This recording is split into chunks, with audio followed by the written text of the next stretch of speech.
circular motion of a car। अगर कोई car किसी रोड के ऊपर स्ट्रेट लाइन मोशन कर रही है तो उसमें हम तीनों लॉस का काइनेमेटिक इक्वेशंस का यूज करके सिंपल केसेस को सॉल्व कर सकते हैं। स्ट्रेट लाइन का है तो उसके ऊपर जो भी फोर्स लगेगा जिस डायरेक्शन में होगा उसी डायरेक्शन में उसके ऊपर मोशन होगा, तो नहीं उसमें एक्सेलरेशन होगी। अगर उसी स्ट्रेट लाइन में फोर्स लग रहा है तो एक्सेलरेशन को हम काइनेमेटिक इक्वेशन से सॉल्व कर लेंगे। बट अगर कोई कार टर्न ले रही है, जब कोई कार ऐसे सीधे रोड पे, ऐसे रोड है, अगर रोड में एक कर्व है, रोड हमेशा स्ट्रेट नहीं होती है, और कोई कार है ठीक, वो इस तरीके से अगर टर्न ले रही है तो उसमें कैसा उसका मोशन होगा, कहाँ पर कैसे फोर्सेस लगेगा। बेसिक क्वेश्चन हम पढ़ चुके हैं। सेंट्रीपिटल एक्सेलरेशन, सेंट्रीफ्यूगल एक्सेलरेशन सभी को याद है। सेंट्रीपिटल एक्सेलरेशन क्या होता है? Centripetal acceleration is that acceleration which is the reason of circular motion which produces circular motion। क्यों? क्योंकि फर्स्ट लॉ के हिसाब से क्या होना चाहिए, सारी बॉडीज या तो रेस्ट में है तो रेस्ट में रहेंगी, वरना जो यूनिफॉर्म स्ट्रेट लाइन में मोशन है उसी यूनिफॉर्म स्ट्रेट लाइन में मोशन में चलती रहेंगी अगर उनके ऊपर कोई फोर्स नहीं लग रहा। क्योंकि ये कार जब टर्न ले रही है तो वो यूनिफॉर्म स्ट्रेट लाइन मोशन में नहीं है, उसका मोशन स्ट्रेट लाइन ना होकर के डायरेक्शन चेंज हो रही है, इसका मतलब इसके ऊपर कोई फोर्स लग रहा है। तो वो जो फोर्स है उसको हम बोलते हैं centrifugal force, centripetal force. Centripetal force किस डायरेक्शन में लगेगा? अंदर की तरफ लगेगा, जिस साइड सर्कुलर मोशन हो रहा है। किसी भी सर्कुलर मोशन के केस में सेंट्रीपेटल एक्सेलरेशन हमेशा हर पॉइंट पर सेंटर की तरफ होती है। At every point of a circular motion centripetal acceleration is toward the centre, इसीलिए इसको कहते हैं सेंट्रीपेटल। सेंट्रीपेटल का मतलब क्या होता है? सेंटर सीकिंग, यानी सेंटर को फाइंड करने वाली एक्सेलरेशन, इसीलिए मतलब इसका नाम है सेंट्रीपेटल एक्सेलरेशन। वेलोसिटी कैसे निकालते हैं? वेलोसिटी हमेशा लीनियर वेलोसिटी टेंजेंशियल आएगी और अपने नई वैल्यूज डिफाइन करते हैं। एंगुलर वेलोसिटी जो क्या हो जाता था ओमेगा, जिसकी वैल्यू क्या थी linear velocity upon radius. Centripetal acceleration का फॉर्मूला क्या हो जाता था? v² upon r। Centripetal acceleration, centripetal acceleration कैसे हो सकती है? हर केस में डिफरेंट अलग अलग एक फोर्स जो है अलग अलग एक्सेलरेशन का काम करेगा। जैसे अगर हम एक स्ट्रिंग में एक स्टोन को बांध करके उसको गोल गोल मोशन कराते हैं, उसको घुमाते हैं, तो वहाँ पर सेंट्रीपेटल एक्सेलरेशन कौन वर्क कर रहा है? जो टेंशन है स्ट्रिंग पर। अगर एक कोई प्लैनेटरी मोशन है, जैसे अर्थ का रोटेशन है सन के अराउंड, वहाँ पर सेंट्रीपेटल एक्सेलरेशन का वर्क कौन कर रहा है? सन और अर्थ के बीच का ग्रेविटेशनल एक्सेलरेशन। उसी तरीके से अलग अलग केसेस में अलग अलग फोर्सेस सेंट्रीपेटल एक्सेलरेशन का काम करते हैं। Centripetal acceleration is not a force itself. Centripetal force कोई फोर्स का नाम खुद नहीं है, वो क्या है? वो एक टाइटल है, एक नाम है। अलग अलग फोर्सेस सेंट्रीपेटल फोर्स का वर्क करेंगे। तो जब ये रोड टर्न, जब ये कार टर्न हो रही है, यहाँ पर सेंट्रीपेटल फोर्स कौन प्रोवाइड कर रहा है? कौन वो फोर्स है जिसको अंदर की डायरेक्शन में चेंज ला रहा है? एक फोर्स लगना चाहिए अंदर की तरफ, वो फोर्स कौन है? जो सेंट्रीपेटल फोर्स हो जाएगा। तो इस केस में सेंट्रीपेटल फोर्स कौन होता है? किसी को आइडिया है?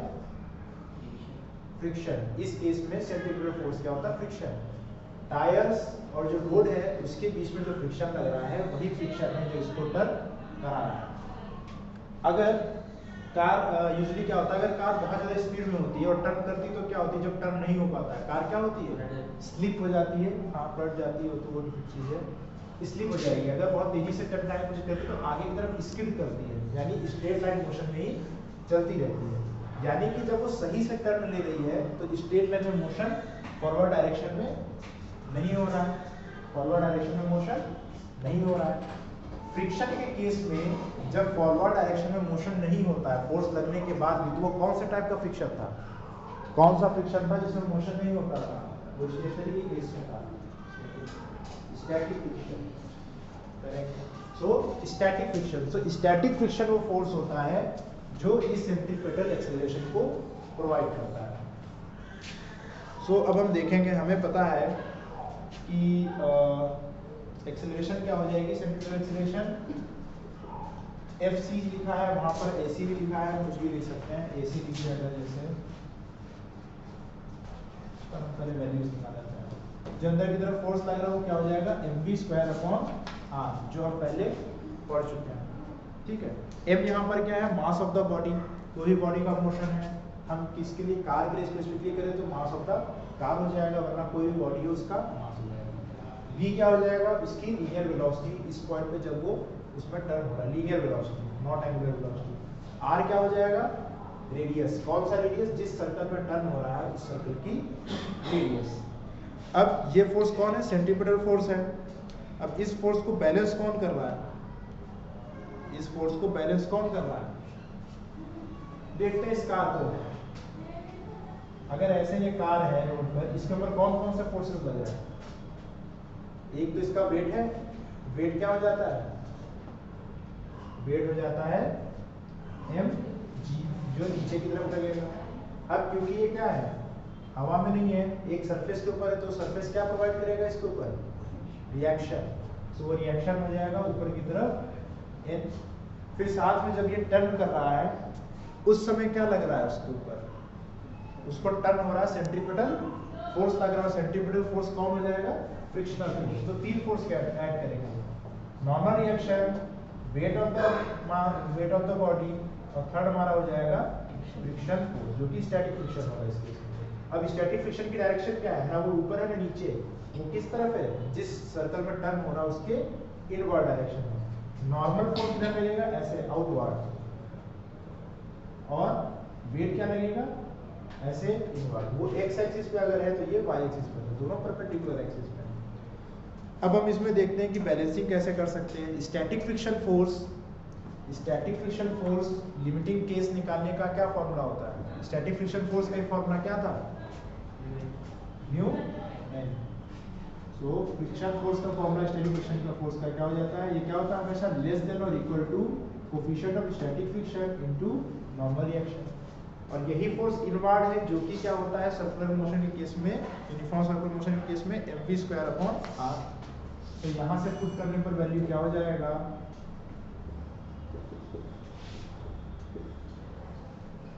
μSN = mv²/r। ये लिमिटिंग केस है, जब कार इससे थोड़ा सा भी स्पीड जाता हो तो कार अब टर्न नहीं कर सकती, ये मैक्सिमम स्पीड है, v max हो जाएगा, इससे ज्यादा स्पीड पे कार टर्न नहीं कर सकती। इसमें हम वैल्यूज को रख लेते हैं, सॉल्व कर लेते हैं। सॉल्व करो, v की वैल्यू क्या आएगी, v क्या आएगा, इसको सॉल्व करो, क्या एक्सप्रेशन आ रहा है,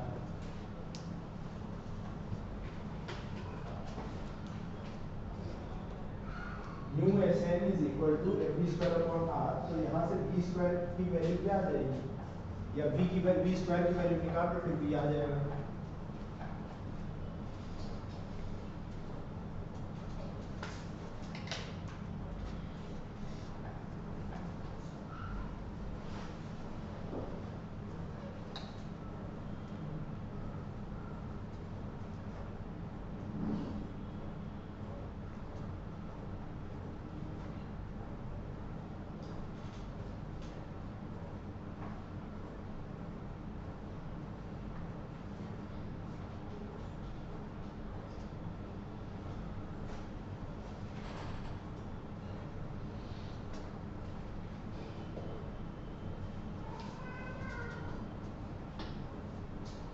कितनी वैल्यू आई,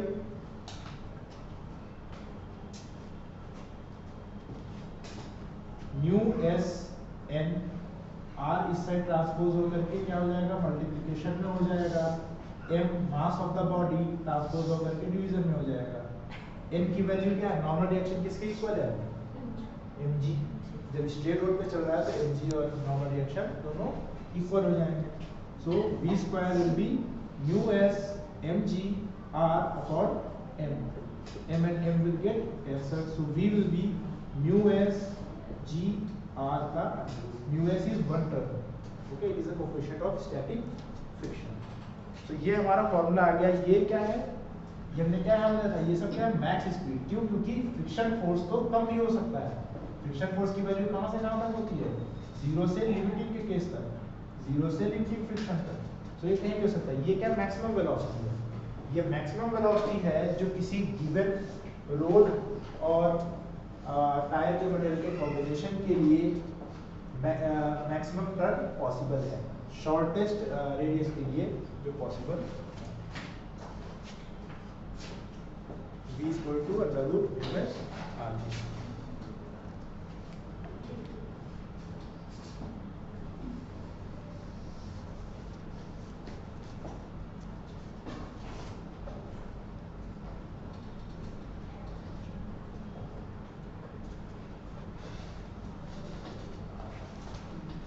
ओके, क्वेश्चन नंबर 58 करो। मैंने पहले कुछ भेजी है नहीं?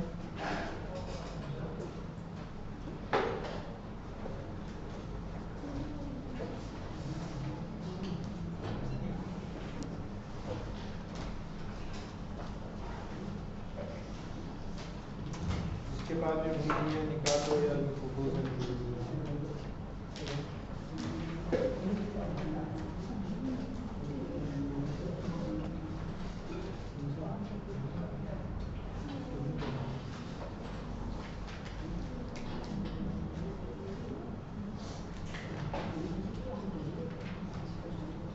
Question number 58. A 500 kg car takes a round turn of radius 50 meter with a velocity of 36 km per hour. The centripetal force is, what is the centripetal force? ये हमें बताना है। क्वेश्चन नंबर 58 में हमें वैल्यूज क्या क्या दे रखी हैं? कार के लिए हमें मास दे रखा है, कार के लिए हमें वेलोसिटी दे रखी है, और कार जिस सर्कुलर टर्न पर रेडियस पर टर्न हो रही है उसकी हमें रेडियस दे रखी है। हमें क्या बताना है कि उस पर क्या बताना है, हमें क्या लिख रखा है? Centimetre force. सेंटीमीटर फोर्स का फॉर्मूला क्या होता है?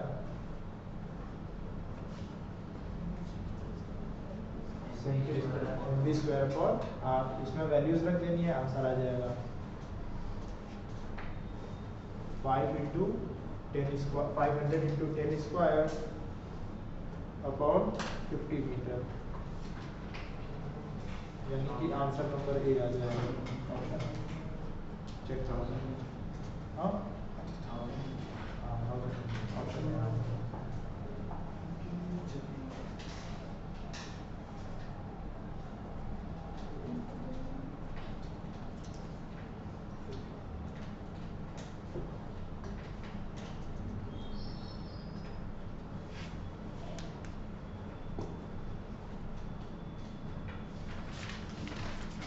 ऑप्शन नंबर यही है।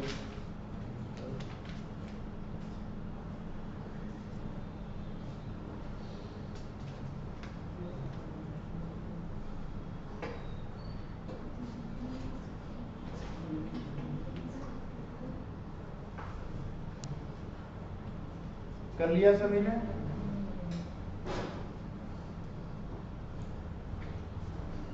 What was centrifugal force?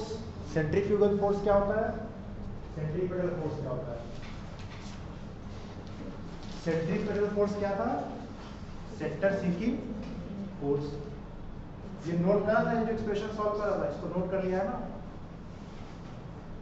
ठीक है। सेंट्रीफ्यूगल फोर्स क्या है? थर्ड लॉ ऑफ मोशन क्या होता है? Every action has some equal and opposite reactions. Every action has an equal and opposite reaction. So अगर कोई सर्कुलर मोशन हो रहा है तो बॉडी के ऊपर सेंट्रीपेटल फोर्स लगता है, जिसे अंदर की तरफ लगता है, टुवर्ड द सेंटर। तो उस पे आउटवर्ड भी कोई फोर्स लगना चाहिए ना, थर्ड लॉ के हिसाब से। उस आउटवर्ड फोर्स को ही हम क्या बोलते हैं इस केस में, सर्कुलर मोशन केस में? Centrifugal force. सेंट्रीपेटल फोर्स क्या करेगा? किसी बॉडी को इनवर्ड धकेलेगा, और सेंट्रीफ्यूगल फोर्स आउटवर्ड धकेलेगा। सो लिखो, पॉइंट्स लिखो, नोट करो। Centripetal force, centripetal force bracket में लिखो सेंटर सीकिंग फोर्स,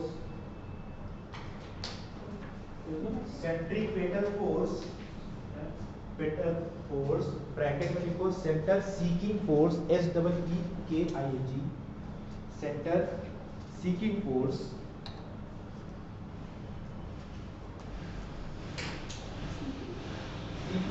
ब्रैकेट में लिखना है centre seeking, SEEKING, centre seeking force is the force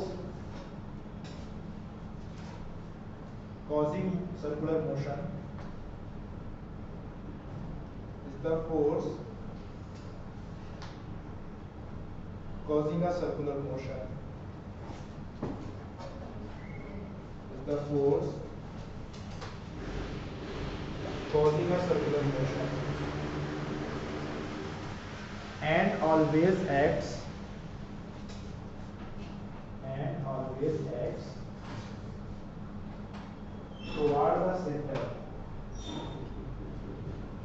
toward the center at any point. किसी भी पॉइंट पे सर्कुलर मोशन में सेंटर की तरफ फोर्स एक्ट करेगा, सेंट्रीफ्यूगल फोर्स यही मोशन कराता है. It can be circular motion में क्या बताइए, जो फैन है इसमें सेंट्रीफ्यूगल फोर्स का कौन एक्ट कर रहा है? ये सर्कुलर मोशन हो रहा है, यहाँ सेंट्रीफ्यूगल फोर्स कौन है? जो ब्लेड्स हैं वो टेंशन के फॉर्म में अटैच है. Example tension in spring, tension in a spring. Example centered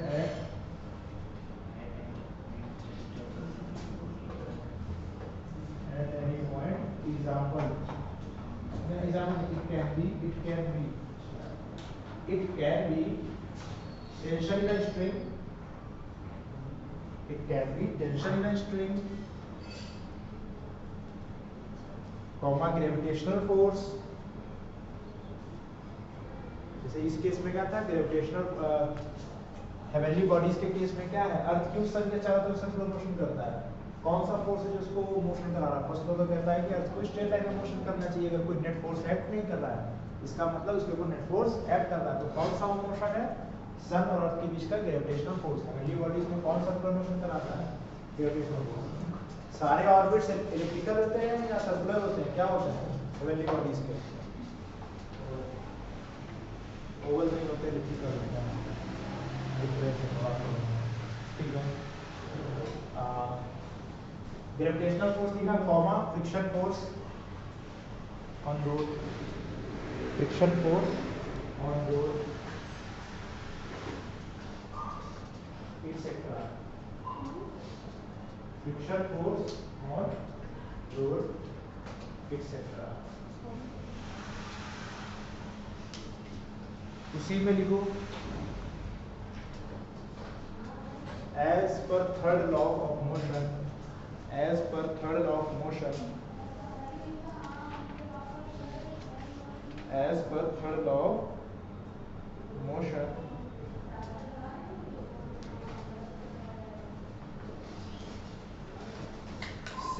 a centrifugal force acts outward. Centrifugal force, centrifugal इसके लिए होगी CENTRIFUGAL. Centrifugal force will act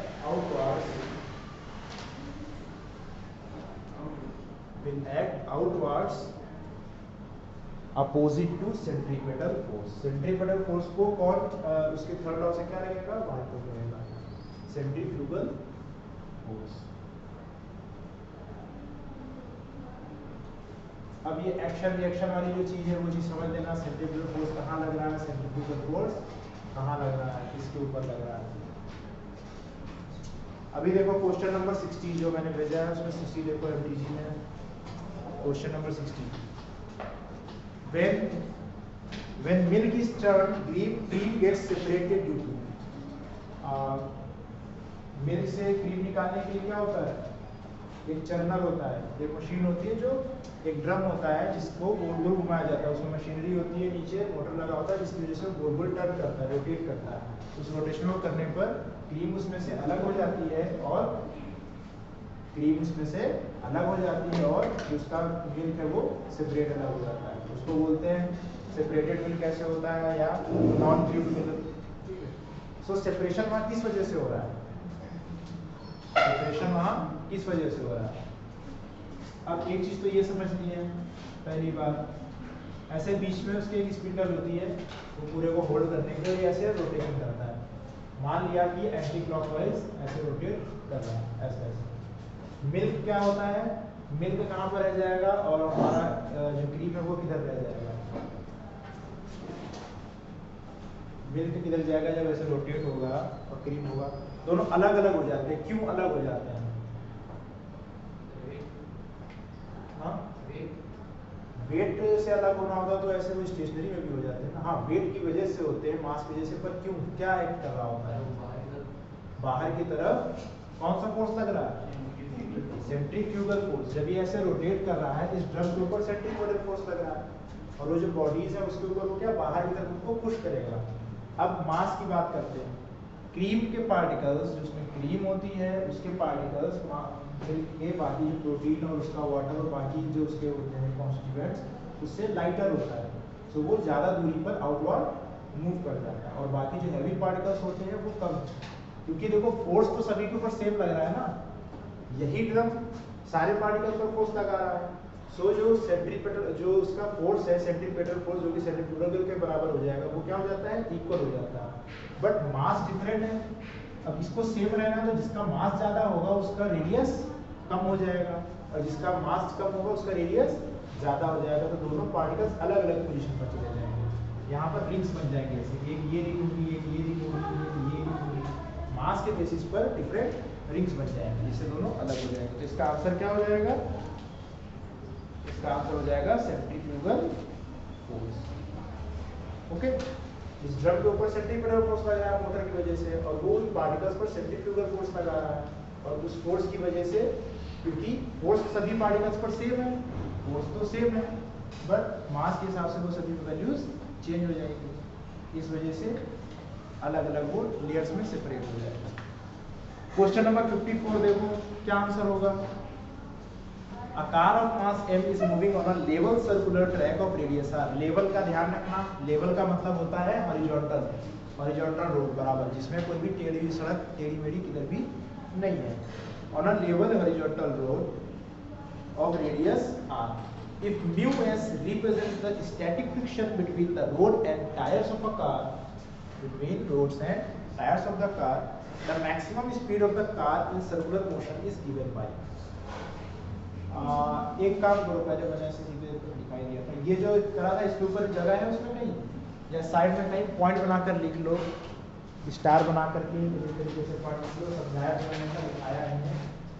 it is the static friction, या इसी में नीचे भी लिख सकते हो, पर उसको थोड़ा इंपॉर्टेंट करके ध्यान रखना। It is the static friction between road and tyres, it is the static friction between the road and tires which acts as centripetal force, जैसे तो नीचे पॉइंट में लिखा दिया था और समझाया भी था सभी पॉइंट्स में कि एवरी बॉडीज में कौन है? Centripetal force, gravitational acceleration, string के केस में टेंशन है, यहाँ कार के टर्निंग के समय फ्रिक्शन फोर्स है, पर यहाँ फिर से भी लिख लो which acts as centripetal force that is causes circular motion। circular motion कौन कॉज करा रहा है? फ्रिक्शन फोर्स, वो भी कौन सा? Static friction force. अभी 54 का आंसर बताओ। एक कार है जिसका मास है m, उसको एक सर्कुलर टर्न लेना है, लेवल रोड है, जहां पर रेडियस क्या है उस टर्न की? कैपिटल R, और हाँ, तो हमें और स्टैटिक फ्रिक्शन दे रखा है म्यू एस, तो हमें बताना है कि मैक्सिमम स्पीड कार की क्या होगी, कौन सा एक्सप्रेशन होगा? चार एक्सप्रेशन भी है। पहला है क्या? Under root of mu S m capital R g, second है under root of capital R g upon mu s, and third है under root of m R g upon mu s, और last में है under root mu s R g. कौन सा expression होगा? Last वाला अभी हमने सॉल्व करा, म्यू एस आर जी, क्योंकि लेवल रोड है। ओके, इसका यूज करके हम क्या फाइंड आउट कर सकते हैं कि किसी गिवन पेयर के लिए वो मैक्सिमम वेलोसिटी क्या है जिसके ऊपर कार सेफली टर्न कर सकती है। अगर कोई कार कभी स्पेसिफिकेशंस चेक करोगे तो ये वैल्यूज भी उसमें दी रहती है जब फुल स्पेसिफिकेशंस चेक करते हैं। ठीक है, टर्निंग रेडियस वगैरह बताते हैं, वो तो क्या टर्निंग रेडियस तो डिजाइन पर डिपेंड करती है, टर्निंग रेडियस की, बट जो वैल्यूज की बात है। इतना क्लियर है? अभी क्वेश्चन नंबर 55 का आंसर करो सभी लोग, 1 मिनट करो, 1 मिनट दे रहा हूँ मैं करने को, फिर मैं एक्सप्लेन करता हूँ। क्वेश्चन नंबर 55 सिमिलर क्वेश्चन है, सेम क्वेश्चन है, ऊपर वाला कैसे करना है वो भी सभी को सामने ही है, तो इस क्वेश्चन को समझो तो करो। क्वेश्चन नंबर 55, क्वेश्चन नंबर 55, एक ग्रामोफोन रिकॉर्ड है। ग्रामोफोन देखा है मूवीज और उसमें टीवी पर ही देखा होगा, ऐसे तो नहीं देखा है, उनका गाना ऐसे घूमता, उसमें डिस्को की प्लेट वैसे गोल गोल उठती रहती थी, उसमें गाना बजता साउंड आती थी, उसको बोलते हैं ग्रामोफोन। सो वो ग्रामोफोन है, वो ऐसे रोटेट कर रहा है। सो जो रिकॉर्ड है, जो उसके ऊपर वो शीट होती थी, सर्कुलर शीट होती है, उसको रिकॉर्ड बोलते हैं उस पर। सो एक ऐसे रिकॉर्ड रखा है, वो रोटेट करेगा जब ग्रामोफोन चलेगा। उसके ऊपर हमने एक कॉइन रख दिया। कहाँ रखा? जो सेंटर है, जैसे ये इतना बड़ा, अगर मान लो ये रिकॉर्ड है, ठीक है, हम उसको ऊपर से देख रहे हैं, प्लान को है, इस पे ये इसका सेंटर होगा नहीं, जिसके चारों तरफ ये सर्कुलर मोशन कर रहा है, ऐसे ज्यूम किया, ऐसे सर्कुलर मोशन कर रहा है। यहाँ से r डिस्टेंस पे कहीं यहाँ पर एक हमने पॉइंट रख दिया। कितनी डिस्टेंस पे? r डिस्टेंस पे। ये कॉइन का मोशन कैसा होगा? सीधे चलेगा। जब ये पूरी प्लेट सर्कुलर मोशन करेगी, कॉइन भी कैसा मोशन करना चाहिए? सर्कुलर। अगर मोशन कर रहा है तो वरना स्लिप भी कर सकता है ना, ठीक है। So a coin is placed as a distance r from the center of the record. The static coefficient of friction is mu. So coin कब रिवॉल्व करेगा? कॉइन रिवॉल्व करना है, रिवॉल्व कब करेगा? हमें कॉइन के रिवॉल्व करने की कंडीशन बतानी है, फॉर्मूला यूज करना है, ये बताना है कि रिवॉल्व कब करेगा या कब नहीं करेगा। फॉर्मूले ऑप्शंस दे सकता हूं, ऑप्शंस देख लो पहले, तो ऑप्शन से कुछ आइडिया तो हो जा रहा होगा। देखा क्वेश्चन?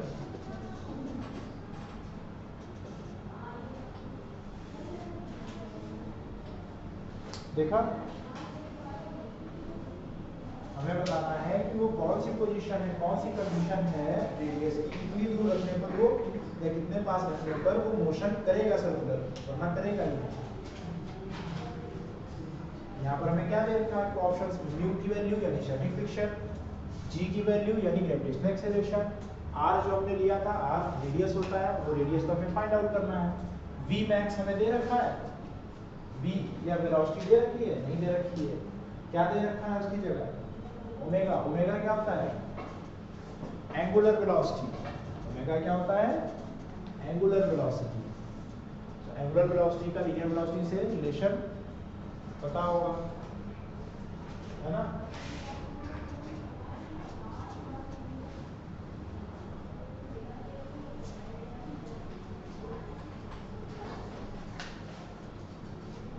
करो, सॉल्व करके कोशिश करो, क्या वैल्यू होगी? या कोई आइडिया है? अभी कैसे करा? सिंपल क्वेश्चन है।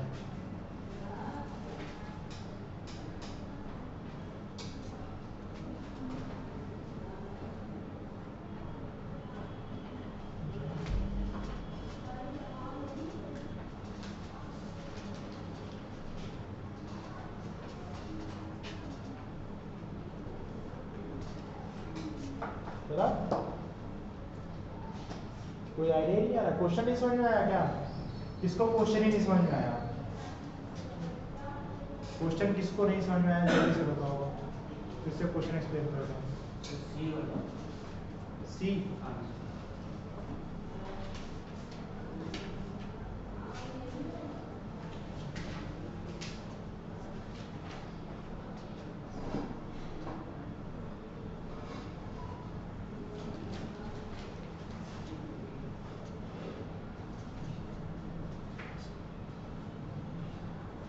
नहीं, सी नहीं है।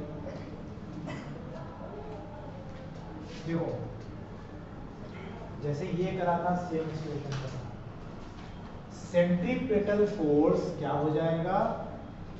सेंट्रीपेटल फोर्स क्या होता है? ये हमने पढ़ा था स्ट्रेट लाइन मोशन में, कहा था रिवीजन करना। मोशन इन अ प्लेन में पढ़ा था। सेंट्रीपेटल फोर्स क्या हो जाएगा? mv² r। एंगुलर वेलोसिटी और लीनियर वेलोसिटी में क्या रिलेशन था? v = omega. यहाँ से ये क्या आता था रखने पर? यही आता था m omega square r centimetre force हो गया। कार कब टर्न कर सकती है? कार के टर्न करने का कौन टर्न करा रहा था? अभी क्या पॉइंट लिखा था? कौन टर्न करा रहा है कार को? Static friction. तो स्टैटिक फ्रिक्शन से ज्यादा, स्टैटिक फ्रिक्शन की एक लिमिटिंग वैल्यू होती है, तो उससे कम जब तक के सेंट्रीपिटल फोर्स है तब तक बॉडी मूव कर सकती है। सेंट्रीपिटल फोर्स कितना मैक्सिमम हो सकता है? सेंट्रीपिटल फोर्स हमारा मैक्सिमम क्या हो जाएगा? हाँ, स्टैटिक फ्रिक्शन फोर्स के बराबर हो जाएगा, जो किसके बराबर हो जाएगा? म्यू एस एन के। यानी जो हमारा सेंट्रीपिटल फोर्स है, मैक्सिमम वैल्यू क्या है? एफएस फ्रिक्शन फोर्स के बराबर ही हो सकती है ना। यानी सेंट्रीपिटल फोर्स हमारा क्या होगा? कम होगा म्यू एस एन से, हमेशा होगा कम। इतनी चीज में नहीं आया समझ में अभी? मोशन कौन कराएगा? Static friction. तो अगर स्टैटिक फ्रिक्शन हमारे सेंट्रीपिटल फोर्स जितना हमें चाहिए उससे ज्यादा है, तो इसका मतलब वो मोशन नहीं करा पाएगा, सर्कुलर मोशन को नहीं अप्लाई कर पाएगा, वो स्ट्रेट लाइन में चलता चला जाएगा, वो सर्कुलर मोशन उसका पॉसिबल नहीं है, वो स्लिप करने लग जाएगा। सो फ्रिक्शन, जो सेंट्रीपिटल फोर्स है वो फ्रिक्शन फोर्स से हमारे कम होना चाहिए, या उसके मैक्सिमम केस में क्या हो जाएगा? बराबर हो जाएगा। यही होगा ना।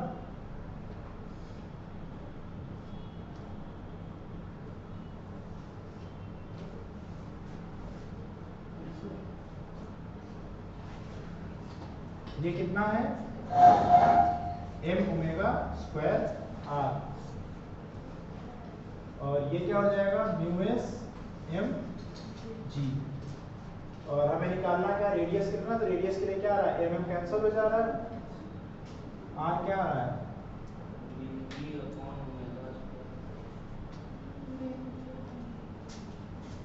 जी अपॉन ओमेगा स्क्वायर। हाँ, यही होगा।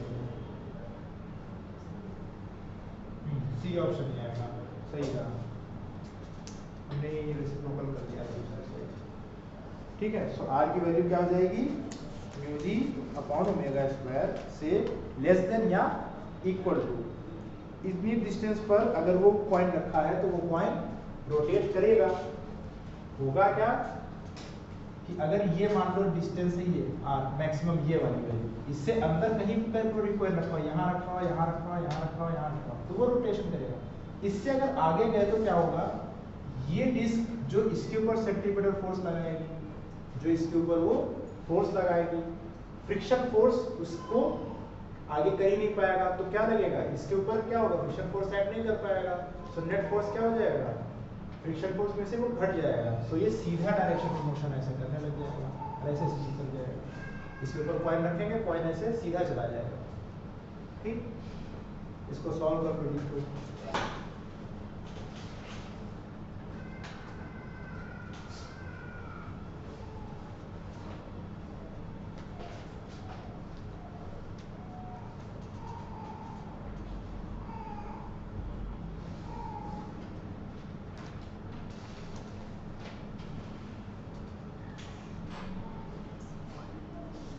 नोट कर लिया?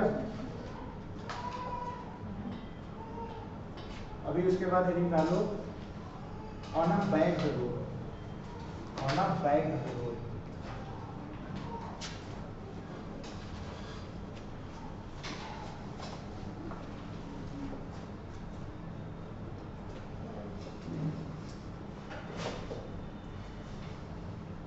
ओलंपिक में साइकिल बाइसाइकिल रेस देखी है? BALKED bank road. ओलंपिक में बाइसाइकिल रेस देखी है, जो एक ग्रुप में वो करते हैं, हाई स्पीड रेसिंग होती है ग्रुप्स में। उसमें कैसे होता है? उसका सरफेस देखा क्या? सीधा होता है सरफेस जिसके ऊपर वो साइकिल चला रहे होते हैं, सर्कुलर होता है। उसका सरफेस कैसा? हॉरिजॉन्टल होता है, लेवल होता है। देखना अगली बार।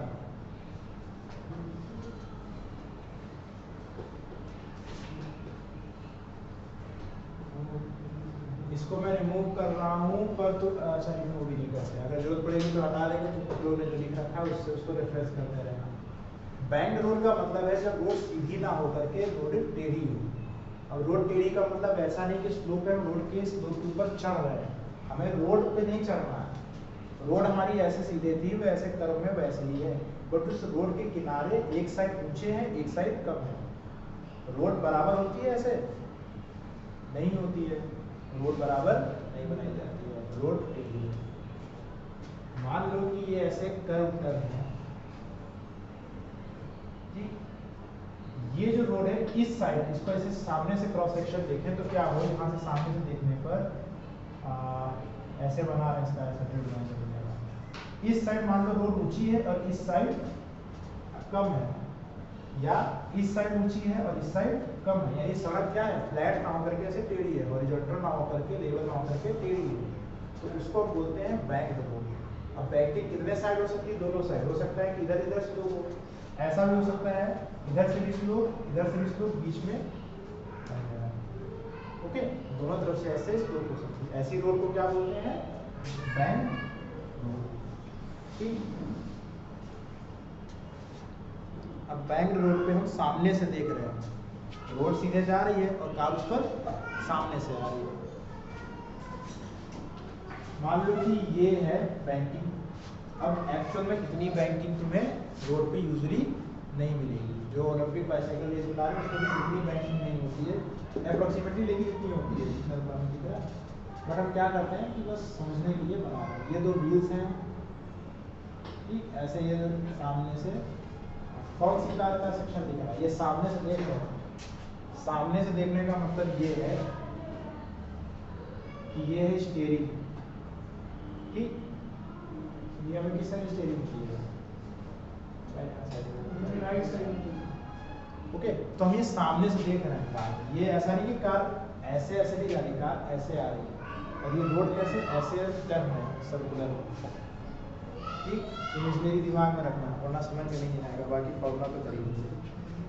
यहाँ क्या करा था इस वाले केस में, सिंपल केस में हमने देखा था ना कौन कौन से फोर्सेस लग रहे थे, तो 3 फोर्स लग रहे थे, कार का वेट नीचे की तरफ mg, नॉर्मल रिएक्शन ऊपर की तरफ, और उसके ऊपर स्टैटिक फ्रिक्शन फोर्स जो उसको टर्न कराएगा।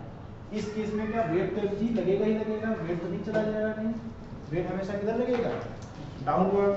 बट क्या रिएक्शन इस बार डाउनवर्ड लगेगी, रिएक्शन हमेशा किधर लगती है, सरफेस के perpendicular. Very good, so perpendicular यानी रिएक्शन इन आएगी इस साइड। तो ज्योमेट्री से देखते हैं, इसके कंपोनेंट कर लेंगे, ये जो वर्टिकल कंपोनेंट है वो क्या हो जाएगा, ये भी आ जाएगा थीटा, ये उस दिन एक्सप्लेन करा था कैसे होता है, तो ये क्या बन जाएगा n cos थीटा, और जिसका हॉरिजॉन्टल कंपोनेंट है वो क्या बन जाएगा n sin थीटा, ये हो गया n sin थीटा। तो दो कंपोनेंट हो गए, एक हॉरिजॉन्टल में एक वर्टिकल में। अभी देखो ये कार जब ऐसे टर्न कर रही है, टर्न इस साइड को कर रही है या ऐसे भी टर्न कर सकती है बाहर की साइड, दोनों साइड टर्न हो सकता है ना बैंकिंग को, तो रोड को उधर भी टर्न करना चाहिए, इधर टर्न करना। तो अभी हम मान लेते हैं कि कार ऐसे टर्न कर रही है, अगर डॉटेड क्यों बनाया है, क्योंकि कार सामने से देख रहे ना, कार यूं आ रही है। अब हमारे पास तो ब्लैक बोर्ड है, व्हाइट बोर्ड है, हमारे पास 2D प्लेन है, तो हम उसको ऐसे डॉटेड बना रहे हैं, ऐसे टर्न होगी। सो कार किधर को टर्न हो रही है, अंदर की तरफ, कार किधर को टर्न हो रही है, अंदर की तरफ। सेंट्रीफ्यूगल फोर्स इधर किधर ले जाएगा, तो बाहर की तरफ धकेलेगा ना। जब टर्न करते हैं तो हम किधर की तरफ भाग जाते हैं, ऐसे किधर को झुक जाते हैं, बाहर की तरफ ना। अगर स्टैटिक फ्रिक्शन फोर्स ना होता, कार स्लिप होती तो किधर को जाती, बाहर की तरफ ना। तो फ्रिक्शन फोर्स किधर लगेगा, अंदर की तरफ। तो यहाँ पर फ्रिक्शन फोर्स ऐसे लगेगा, ये हो गया। ये फ्रिक्शन फोर्स कौन सा होगा, स्टैटिक, काइनेटिक या रोलिंग, स्टैटिक फ्रिक्शन फोर्स। अभी लिखाया था, ध्यान देना कि स्टैटिक फ्रिक्शन फोर्स होगा। अब ये जो स्टैटिक फ्रिक्शन फोर्स है, ये भी ऐसे लग रहा है, इसको भी हम कंपोनेंट में कर लेते हैं, तो इसके साइड में ऐसे कर लेते हैं, ऐसे फ्रिक्शन फोर्स। इसका भी एंगल बनाएंगे, कैसे, ये हॉरिजॉन्टल था, यहाँ पर अगर हॉरिजॉन्टल कर ले, दोनों पैरेललाइज हो जाएगी, अल्टरनेट एंगल्स इक्वल होते हैं, तो ये हो जाएगा थीटा। सो ये क्या आ जाएगा, f cos थीटा, और ये आ जाएगा f sin थीटा। ठीक, कई लोगों को लग रहा होगा कि ये सब करने से क्या मतलब है, सीधे फॉर्मूला याद कर लेते हैं, कर लो, मुझे दिक्कत नहीं है, 2 मिनट का काम है। अब देखते हैं बैलेंसिंग। अंदर की तरफ सेंटीमीटर फोर्स कौन कौन लग रहा है इस बार? सिर्फ फ्रिक्शन फोर्स लग रहा है क्या? सिर्फ फ्रिक्शन फोर्स अंदर की तरफ लग रहा है? फ्रिक्शन फोर्स अंदर की तरफ ये लग रहा है cos थीटा, और साथ ही साथ n sin थीटा के अंदर खींच रहा है ना, तो इस बार अंदर की तरफ खींचने वाले 2 फोर्स हो गए, सिर्फ स्टैटिक फ्रिक्शन फोर्स नहीं, ये भी हेल्प कर रहा है टर्निंग में। तो इस बार टर्निंग आसान हो गई, हम और स्पीड में टर्न कर सकते हैं, इसीलिए रोड बैंकिंग करी जाती है जिससे और तेजी से हो सके। और नॉर्मल रिएक्शन देखते हैं, ऐसा नॉर्मल रिएक्शन क्या होती थी? mg, बट इस बार क्या है? mg cos theta, mg cos theta. तो इस बार रिएक्शन क्या होगी? बढ़ेगी कम होगी? पहले जितनी है लेवल लोड इतनी है कि कम हो गई या बढ़ गई?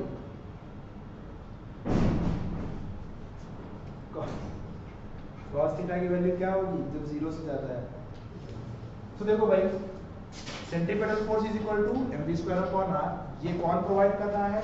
लेवल लोड पे सिर्फ स्टैटिक फ्रिक्शन प्रोवाइड कर रहा था, इस बार स्टैटिक फ्रिक्शन फोर्स प्लस जो उसका वेट का साइन कंपोनेंट है और जनरल कंपोनेंट है वो दोनों प्रोवाइड कर रहे हैं। तो n sin theta plus f cos theta, यहाँ पर सिंपली क्या था? f, यहाँ पर क्या? f cos theta plus n sin theta, वो किसके बराबर हो जाएंगे?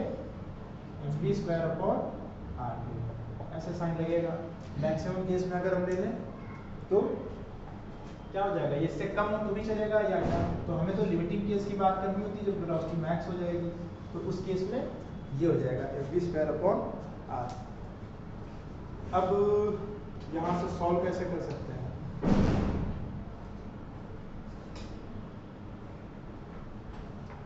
यहाँ से सॉल्व कैसे कर सकते हैं?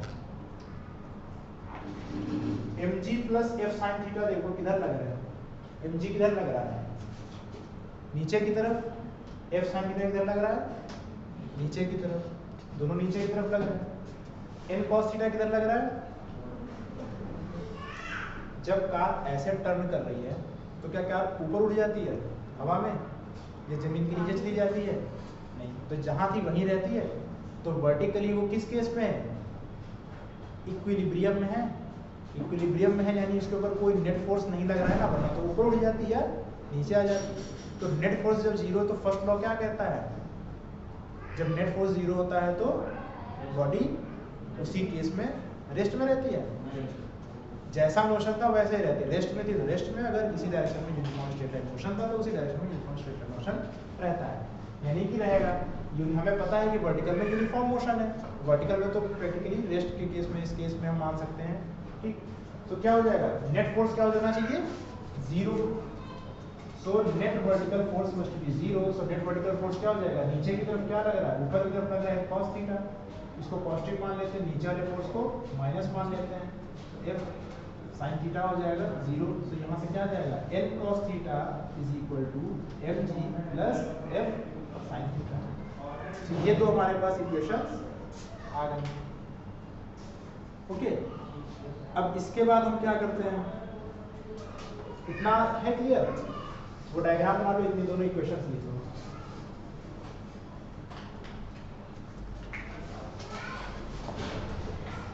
डायग्राम बना लो, इक्वेशन लिख लो, इसके ऊपर क्वेश्चन आएंगे, प्रॉब्लम में क्वेश्चन आएंगे।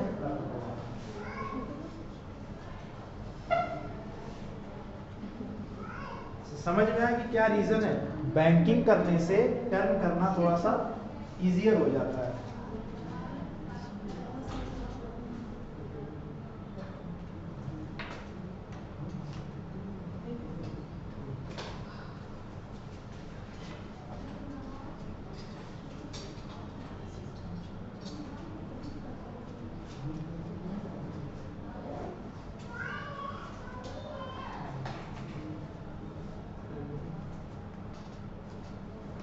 डायग्राम और दोनों इक्वेशन।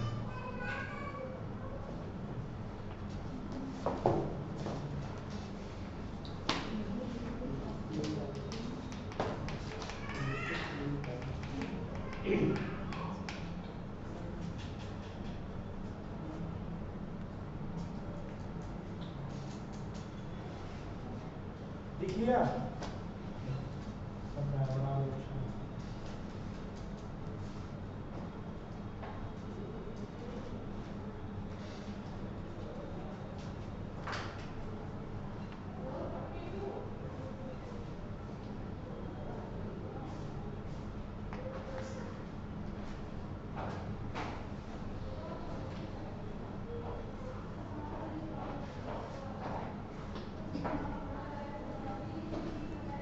तो जब रोड बैंड होती है तो उस पर टर्न करना आसान होता है, क्योंकि उसका जो वेट है वो भी अंदर की तरफ टर्न करने में हेल्प करता है। हाँ, अपोजिट करेंगे तो हमें दिक्कत होगी, हमें एक्स्ट्रा फोर्स लगाना पड़ेगा, यानी जो हम मैक्सिमम सेफ रिलेटेड इसको टर्न कर सकते हैं वो वैल्यू और कम हो जाएगी। स्पीडिंग कितना हो गया? अब देखो हमारे पास दो इक्वेशंस हैं, दोनों इक्वेशंस को सॉल्व कर सकते हैं। साइमल्टेनियस लीनियर इक्वेशंस सॉल्व वगैरह करना आता होगा, सॉल्व वगैरह आप नहीं करा रहे हैं, इसको करना हो कैसे कर सकते हो? n की वैल्यू mg रखो, f की वैल्यू μs n रखो, mg मत रखना, n रख लो, μs n रख लो, यहाँ भी n, यहाँ भी n, इसकी μs n static friction coefficient into n की वैल्यू में यहाँ से चाहे यहाँ की वैल्यू रख दो, चाहे यहाँ से यहाँ की वैल्यू रख दो, उसको सॉल्व कर लो। अल्टीमेटली हमारे पास एक रिलेशन आ जाएगा इसका वेलोसिटी का रिलेशन क्या आ जाएगा? Under root of R G mu plus tan theta upon 1 minus mu tan theta 1 minus mu tan theta. ये एक है, ये मतलब ऐसे है, ऐसे नहीं, आरजी म्यू नहीं है, ठीक है, आरजी अलग से है। ये हमारा अल्टीमेटली फॉर्मूला आ जाता है। उस केस में क्या था? Simply mu S G R, यहाँ भी आर जी है बट म्यू एस की जगह कितना टर्म आ गया, क्यों? क्योंकि चेंज हो गया। ये कब था? जिधर बैंक ऊंचा था उसके उल्टी तरफ। अब जाहिर सी बात है जब ढलान होगी तो उसके अंदर तरफ मुड़ना आसान होगा। अगर हम इधर के बजाय इधर मुड़े तो क्या होगा? टर्न करना मुश्किल होगा। तो यहाँ पर हम कम स्पीड पर टर्न कर सकते हैं, उससे पर ज़्यादा कोशिश करेंगे तो कार स्लिप कर जाएगी। ठीक, जो रेलवे लाइंस होती हैं, जहाँ पर रेलवे लाइंस में टर्न होता है तो वहाँ पर एक साइड की पटरी उठी हुई होती है और दूसरी साइड की झुकी हुई होती है। जब बहुत शार्प टर्न्स कभी आते हैं तो देखा होगा ट्रेन की स्पीड कम कर दी जाती है, क्योंकि उससे ज़्यादा स्पीड में करेंगे तो ट्रेन ऐसे स्किड हो जाएगी। कभी कभी देखा होगा कुछ जगह पर ज़्यादा टर्न्स हैं तो वहाँ पर लगता है कि जैसे साइड में एक साइड ट्रेन झुक गई है, क्योंकि वो हाँ सच में झुकी है, लिटरली उस साइड झुकी है और साथ में सेंट्रीफ्यूगल फोर्स लग रहा होता है तो वो लगता है। जो ओलंपिक साइकिल रेसिंग वाला बताया उसको एक बार देख लेना, थोड़ा सा समझ में आएगा। अभी तो जो साइकिल चलाते हैं, टर्न लेते हैं तो साइकिल क्या सीधे चलती रहती है? बाइक बहुत ज़्यादा स्पीड पर जब टर्न करते हैं क्या होता है? ऐसे अंदर मुड़ जाती है। क्यों? सेम इसी केस के लिए कार तो ऐसे नहीं टिल्ट हो सकती, बाइक हो सकती है, तो वो बैंकिंग वाला जो केस होता है वो अपने आप को शिफ्ट करके कर लेता है। तो ये फॉर्मूला हो गया। ठीक, इसके नीचे लिखो special case. Special case,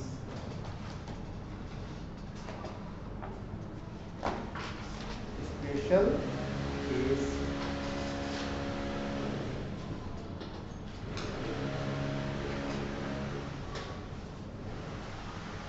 special case क्या है?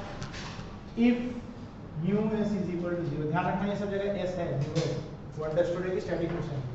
अगर म्यू एस 0, अगर म्यू एस 0 यानी लोड ऐसी है कि उस पर फ्रिक्शन है ही नहीं, तो सीधे चलेंगे तब तो पहली बार स्लिप हो जाएगा, चलेगा नहीं, कुछ कभी नहीं। यहाँ अगर वैल्यू रखते हैं म्यू एस 0 तो आंसर क्या आएगा? बी की वैल्यू क्या आएगी? ये बी मैक्स है। बी मैक्स की वैल्यू क्या आएगी इस केस में अगर म्यू एस 0 रखते हैं? Root R G. ये वो रोड है, ये वो स्पीड है जिस स्पीड पर जब कार टर्न करेगी तो पूरी उसके ऊपर कोई भी फ्रिक्शन फोर्स नहीं ऐड कर रहा होगा, और फ्रिक्शन फोर्स ऐड नहीं करेगा तो इससे फायदे क्या है? एक तो फायदा ये है कि एकदम चिकनी रोड, एकदम स्मूथ रोड, जहाँ पर फ्रिक्शन फोर्स नेग्लिजिबल है वहाँ पर भी टर्निंग कर सकते हैं, इसका कोई काम नहीं। पर क्या होगा? क्योंकि फ्रिक्शन फोर्स एब्सेंट होता है सो वियर टियर सबसे लेस होता है, wear and tear is negligible. यानी ये वो स्पीड है कि हर बैंकिंग की रोड पर इस स्पीड पर अगर टर्न करें तो हमारे टायर के पहिए घिसेंगे नहीं। क्यों? क्योंकि कोई फ्रिक्शन लगेगा कि फ्रिक्शन ही कॉज है ईज लगेगा। तो इतना लिखा है उसमें।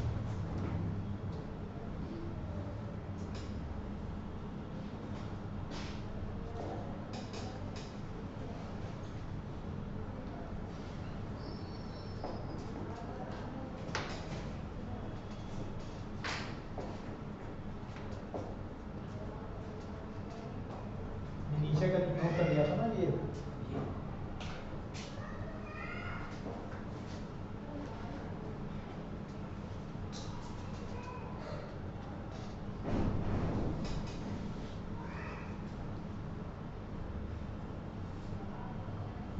सिंपल अगर पूछ ले याद करने का, वैसे तो एक तरीका tan theta equal to v square upon r, जो भी फॉर्म याद करनी हो वो कर सकते हो, उससे कोई मतलब नहीं, रिलेशन सारे को देख सकते हो।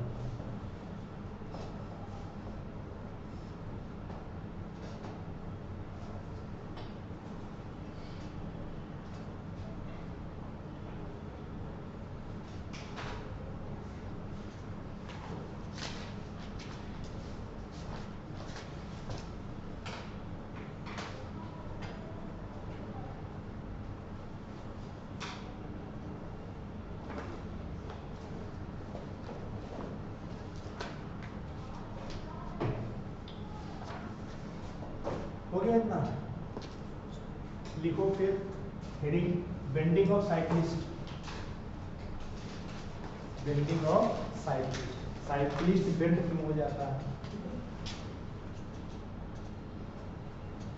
Bending of cyclist.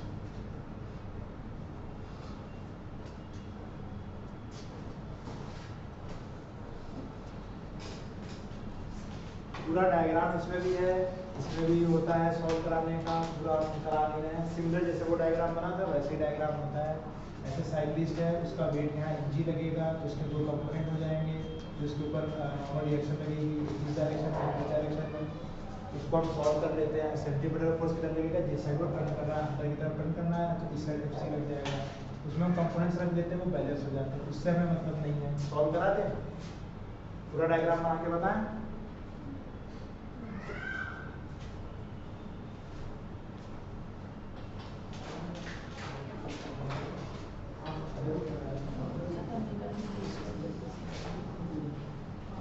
Okay, cyclist के साइकिल के केस में क्या होता है कि फ्रिक्शन फोर्स बहुत कम होता है, उसको बेंडिंग पॉसिबल कराने के लिए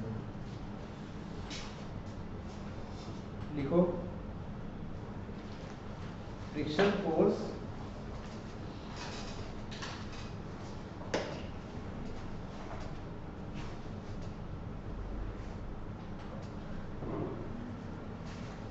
friction force is too small, friction force is too small to provide necessary centripetal force, to provide necessary centripetal force। जो सेंट्रीपेटल फोर्स है उसको उसमें फ्रिक्शन फोर्स बहुत ही कम होता है, प्रोवाइड करते हैं। तो वहां पर क्या करना पड़ता है, कैसे फिर टर्निंग हो, ऐसे बेंड हो जाए इंसान, तो बेंड हो जाएगा क्या, तो जो उसका वेट है, जो सीधी साइकिल है ऐसे मान लो ये, सो बेंड ऐसे रिएक्ट करेगा देखो वो ऐसे बेंड हो जाएगा, तो ये शिफ्ट हो जाएगा ना, उसकी वजह से मोमेंटम आएगा और ये दूसरे डायरेक्शन में लगेगा, इसकी वजह से बैलेंसिंग हो जाएगी। आर हमारा कैसे लगेगा इस केस में, तो सरफेस के परपेंडिकुलर इधर लगेगा, तो उसकी बैलेंसिंग होती है। क्या हो जाएगा, यहाँ जैसे थीटा एंगल पे मूवमेंट करा, तो ये R cos theta, R sine theta, R sine theta mg को बैलेंस करेगा, और ये हमें क्या मिल जाएगा, कंपोनेंट मिल जाएगा आर कॉस थीटा, यही है वो फोर्स जो ऐसे टर्न कराएगा। सो सिंपली इसमें लिख लो component of reaction, component of reaction causes component of reaction causes, पूरा ऐसे लिखना था, provides the necessary centripetal force, causes turning, component of normal reaction causes turning। Formula क्या हो जाएगा, इसके पहले फॉर्मूला क्या लिखा था, जिस हमने स्पेशल केस में क्या लिखा था, जब फ्रिक्शन फोर्स को नेग्लिजिबल मान लिया था, तो वही फॉर्मूला हो जाएगा tan theta equal to v square upon rg, या v square is v equal to under root rg tan theta.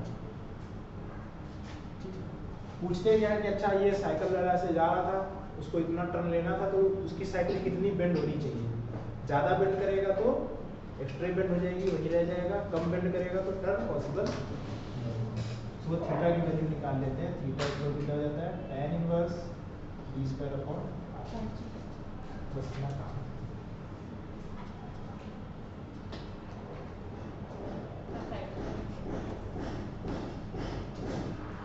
Units वगैरह में कोई दिक्कत नहीं है ना किसी को। v हमारा मीटर पर सेकंड में रहेगा, SI यूनिट सब जगह लेनी है। m क्या है, मास है, जो हमने यूज ही नहीं कहीं करना है। मास से फर्क पड़ रहा है नहीं, जिसके हिसाब से एक साइकिल पर 50 किलो का आदमी बैठा हो चाहे 200 किलो का आदमी बैठा हो, उसको अगर टर्न लेना है सेम स्पीड पे सेम रेडियस का, तो उसको बेंडिंग बराबरी करनी पड़ेगी। ठीक, एक कार है और चाहे ट्रक है, उसकी वेलोसिटी अगर सेम है, रेडियस ऑफ टर्न सेम है, तो उसको सेम ही बैंकिंग की जरूरत होगी, सेम ही फ्रिक्शन फोर्स की, स्टैटिक फ्रिक्शन फोर्स के कोफिशिएंट की जरूरत होगी। ऐसा नहीं है कि उसका मास के हिसाब से वैल्यू चेंज होगी। लास्ट है, लिखो motion in vertical circle. Motion in vertical circle. कभी करा है कि एक बकेट में वाटर लेकर के बकेट को ऐसे गोल गोल घुमाओ और पानी ना नीचे गिरे, वो किस वजह से होता है? Motion in a vertical circle.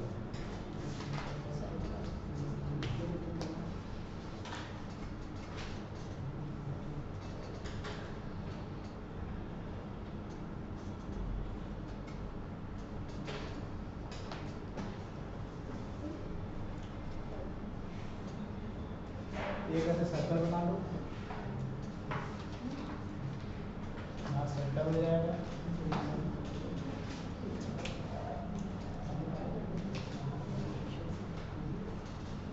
यहाँ लिख लो u। इस पॉइंट पर जो वेलोसिटी है वो है u। किसी भी रैंडम पॉइंट पे यहाँ जो वेलोसिटी है वो है v, और जो उसकी हाइट हो जाएगी वो हो जाएगी h। मान लो ये पॉइंट है, यहाँ पर अब सबसे, इसमें देखो पोजीशन देखो, सबसे नीचे मान लो एक स्टोन है जैसे घूम रहा है ऐसे, सबसे नीचे पोजीशन कौन सी होगी? ये वाली। ठीक, सबसे ऊंची पोजीशन कौन हो जाएगी? ये वाली। मान लो क्या नाम है, देखिए चलिए, और मिडिल में दो पोजीशन आएंगी। ठीक, मान लिया m नाम दे दिया, इसको l नाम दे दिया। इन दोनों पोजीशन पर हाइट सेम होगी, यहाँ हाइट 0 होगी, यहाँ पर हाइट कितनी हो जाएगी? इस पॉइंट पर हाइट कितनी हो जाएगी? अगर ये 0 हाइट है, यहाँ से नाप रहे हैं हाइट, ये कितना है यहाँ से यहाँ तक? ये है रेडियस। तो यहाँ से यहाँ पे कितना हो जाएगा पूरा? 2 रेडियस। ये अगर ये चीज हाइट, तो सिंपली फॉर्मूला लिखा रहे हैं, लिख लो v is equal to u square minus 2gh का एंगल, जो कि कुछ नहीं है, थर्ड काइनेमेटिक इक्वेशन है।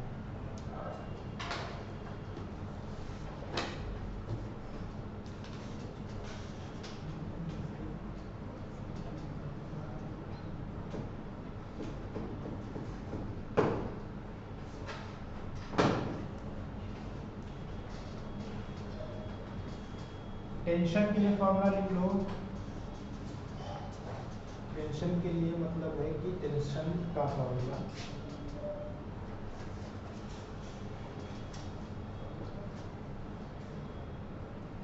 आता नहीं है, इसके क्वेश्चन आए नहीं है, बता दो। रोटेशनल बॉडीज अगर पढ़ेंगे जब, तो उसमें पूरा एक्सप्लेनेशन वगैरह इसका पूरा होगा।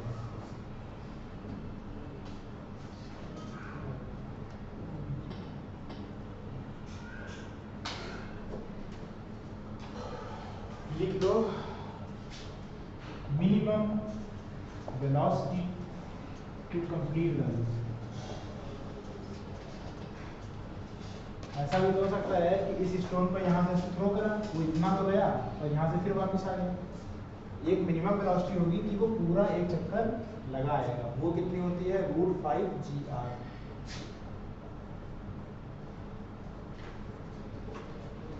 देखो ना, इसमें मास से फर्क पड़ रहा है ना, इसी चीज से फर्क पड़ रहा है। ये मिनिमम है,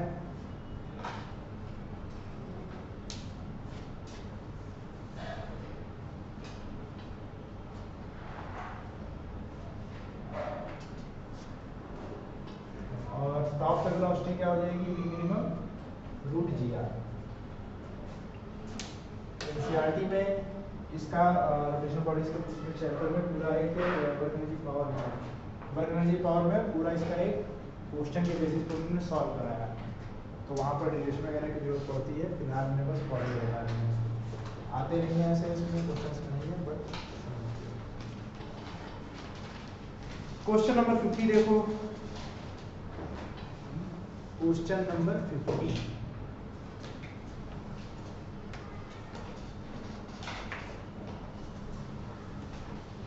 एक कार है जो एक बैंक रोड पे टर्न हो रही है, थीटा उसका बैंकिंग एंगल है, कोफिशिएंट फ्रिक्शन यूएस है, तो सेफ्टी वाला मैक्सिमम सेफ्टी वाला कौन सा वेलोसिटी वो हो जाएगी, मैक्सिमम वेलोसिटी क्या हो जाएगी जिसके ऊपर सेफ्टी टर्न हो सकती है कार, कौन सा ऑप्शन आएगा,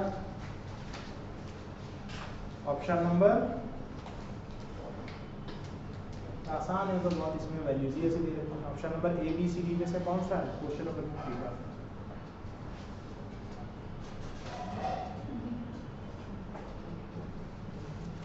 हो जाएगा option number B.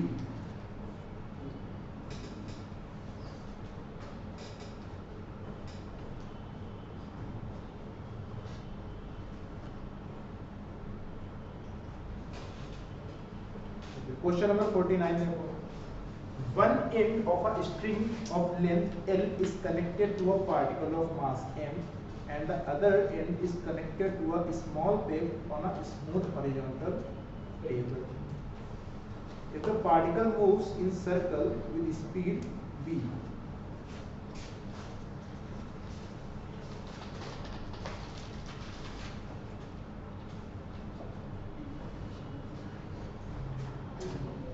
m v,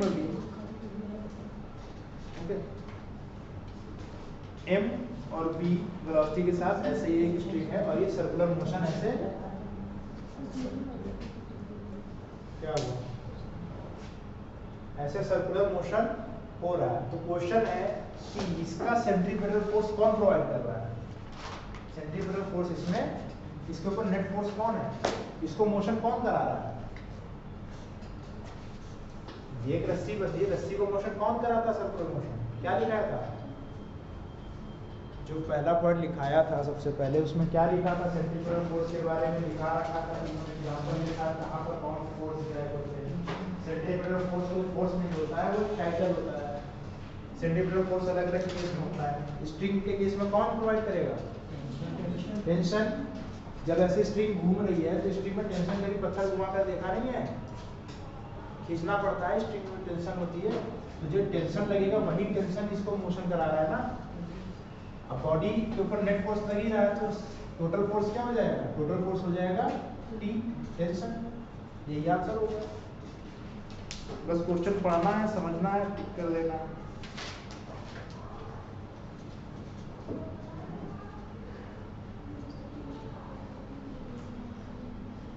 question number 48 देखो, एक ब्लॉक है मास 10 kg का जो एक हॉलो सिलिंड्रिकल ड्रम के अंदर रखा है, एक ड्रम है ऐसे,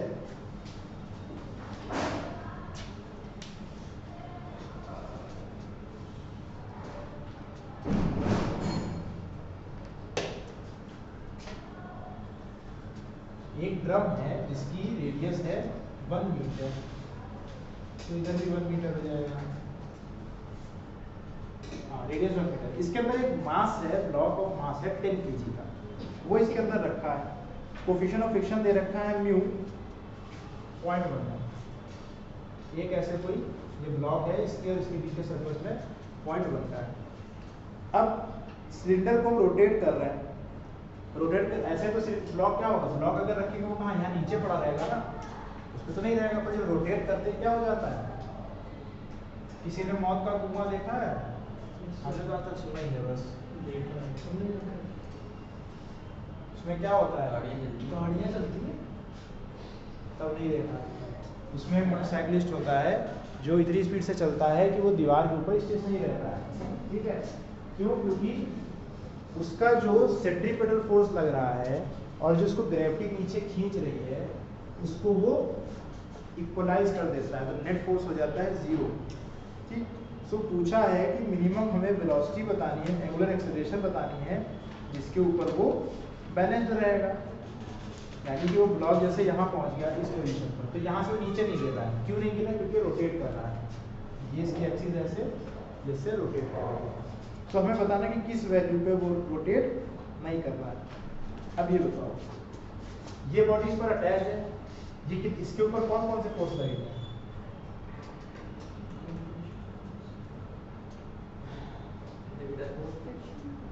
फ्रिक्शन और ग्रेविटी। ग्रेविटी क्यों? ग्रेविटी तो हर चीज पे लगता है। तो सबसे पहले mg नीचे की तरफ, अभी नीचे की तरफ, इसके ऊपर से नीचे की तरफ आएगा तो ऊपर की तरफ कौन लगेगा? क्योंकि सरफेस कांटेक्ट में ऊपर की तरफ फ्रिक्शन फोर्स। तो ये कब नीचे नहीं गिरेगा? अगर फ्रिक्शन फोर्स mg से वेट से ज्यादा है, यानी कि लिमिटिंग केस में क्या हो जाएगा कि mg के बराबर है। तो यहाँ क्या हो जाएगा? म्यू n, और यहाँ क्या हो जाएगा? mg। अब नॉर्मल रिएक्शन किधर लगेगी? सरफेस पे ऐसे लगेगी। नॉर्मल रिएक्शन कैसे लगेगी? हमेशा सरफेस के परपेंडिकुलर होती है, ठीक। अब इस तरफ कौन फोर्स लग रहा है? हाँ, n क्या कर रहा है? कहाँ से आ रहा है? रोटेशन हो रहा था, तो रोटेशन कौन सा फोर्स लगाता है? सेंट्रीपेटल फोर्स लग रहा है इसके ऊपर, और वो सेंट्रीफ्यूगल फोर्स लगाएगा जो बाहर की तरफ रहेगा। ये घूम रहा है, यानी इसके ऊपर सेंट्रीपेटल फोर्स है। थर्ड लॉ से इसके ऊपर सेंट्रीफ्यूगल फोर्स लगेगा, बाहर की तरफ जाएगा, तो इस दीवार से टकरा जाएगा। दीवार क्या करेगी? रिएक्शन फोर्स लगाएगी। सो उसके इक्वल है ना। सो n हमारा किसके बराबर हो जाएगा? m ओमेगा स्क्वायर r के। सो वो वैल्यू रख देते हैं, mu s m omega square r is equal to mg। m cancel हो गया। हमें क्या पूछा था? इस चीज की वेलोसिटी, एंगुलर वेलोसिटी पूछी थी ना। तो ओमेगा यहाँ से क्या आ जाएगा? g upon mu S r का अंडर रूट आ जाएगा। वैल्यूज पुट कर देते हैं। g की वैल्यू 10, म्यू एस की वैल्यू 0.1 और r की वैल्यू 1। सॉल्व करेंगे क्या होगा? डेसिमल हटेगा, 0 बढ़ जाएगा, यानी 10 रेडियन पर सेकेंड आंसर आ गया। ये रिलेशंस हैं, लिख दो।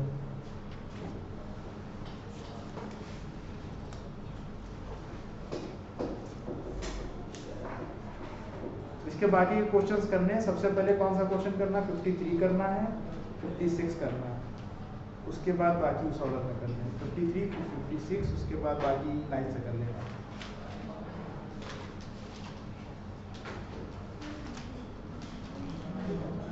उसके बाद जो लास्ट टॉपिक है ये हम पहले ही करा चुके हैं, solving problem in mechanics. Problem solving में क्या बताया था कि हर एक ब्लॉक को बनाएंगे जिसको कहते थे फ्री बॉडी डायग्राम बताया था, जिसके ऊपर हम फोर्सेस देखेंगे। लिफ्ट वाले क्वेश्चंस हैं, तो लिफ्ट वाले क्वेश्चंस के फॉर्मूले लिखाए थे। T माइनस mg कब होगा? T minus T plus mg कब होगा? कब होगा? लिफ्ट ऊपर जाती है तो टेंशन क्या होगी? बढ़ेगी घटेगी? जब लिफ्ट ऊपर जाती है तो टेंशन टेबल में क्या होती? बढ़ती घटती है? बढ़ेगी। ये सोचो खुदी के कुएं में बाल्टी तुम खींच रहे हो, उसको तो बढ़ेगा ना टेंशन, और नीचे जाने पे कम होती है। नीचे आने पर बॉडी जो इसके अंदर उसका अपैरेंट वेट क्या हो जाता है? बढ़ता है घटता है? घटता है। ऊपर जाने पर बढ़ता है। तो उसके हिसाब से फॉर्मूले होते हैं, अगर याद ना रहे तो उससे करें। स्प्रिंग के केस में फॉर्मूले लिखाए थे, ठीक है। उसके अलावा स्प्रिंग का फॉर्मूला है, हम अलग से भी इसके क्वेश्चन के बेसिस पे दे देंगे, पर ये क्वेश्चंस करना जो 5.11 सेक्शन है उसके क्वेश्चंस करना, जो क्वेश्चन ना हो पूछना। क्या छुट्टी हो गई? जाओ जाओ जाओ।